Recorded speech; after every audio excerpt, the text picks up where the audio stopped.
जैमिनी किसी को प्रपोज करने की टिप्स बताइए।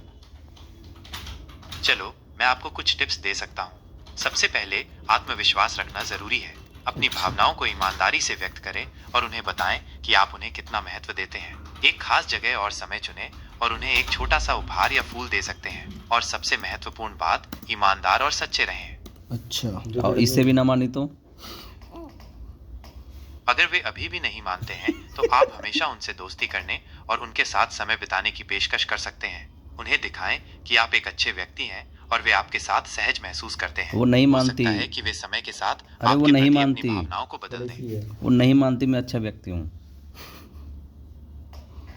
ये सुनकर मुझे दुख हुआ। क्या मैं आपको किसी और चीज में मदद कर सकता हूँ? नहीं तो इसी दुख का तो निवारण चाहिए भाई। मैं आपको इस समस्या को सुलझाने में मदद करने के लिए यहाँ हूँ। कृपया मुझे बताएं कि आप किस समस्या का समाधान चाहते हैं। तुम रहने दो यार, तुम जाओ।